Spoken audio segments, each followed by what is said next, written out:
ሩዜ እንግዲህ ሩትዬ ስር እግር ስር እንደምትወርቅ እኛ እርግጠኛ ነበርን። በሩትዬ እንደዚህ አፏን ካፍታ እግሯ ስር ወርቅ ይቅርታ ሳትጠይቃትማ ሩቲ መቼም ይቅርታ ልታደርግላት አይገባም። ምክንያቱም ከየት እንዳነሳቻቸው በደንብ ስለሚያውቁ ማለት ነው። እና ሩትዬን ትናንት እንደዛ ተናግራ ከዚህ በፊትም በደንብ አድርጋ ነበረ ስታመነጫጭቃት ስትናገራት የነበረው። እና ዴቪዬ ደግሞ ክበርልን፣ ትልቅ ሰው ነህ የምር ማለት ነው።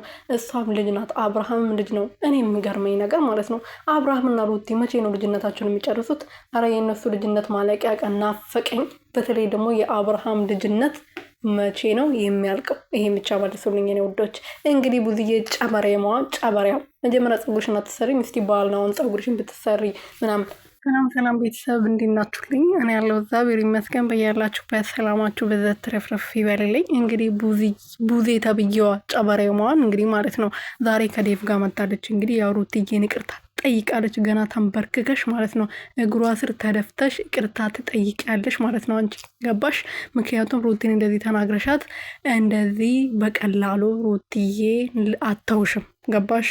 ስለዚህ የራስሽን ህይወት ኑሪ፣ ልጆችሽን አሳድጊ፣ ተከበሪ። እስቲ ተከበሪ፣ ስትከበሪ ተከበሪ ብላሻለች ሩትዬ ማለት ነው። ስለዚህ ስለ ሩትዬ እርግዝና አንቺ ሲጀመር አይመለከትሽም። አብርሃም ትልቅ ሰው ነው፣ የልጅ አባት ነው፣ ራሱ መኖር የሚችል ሰው ነው። ገባሽ? በአንቺ ንግግር ወይም ደግሞ በአንቺ ምክር አይደለም የሚመራው አብርሃም።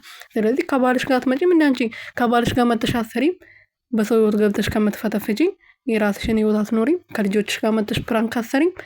የሰው ትዳር ውስጥ ገብተሽ የሰው ቤት ውስጥ ገብተሽ እንደዚህ በዚህ እድሜ ዝቅ ማለት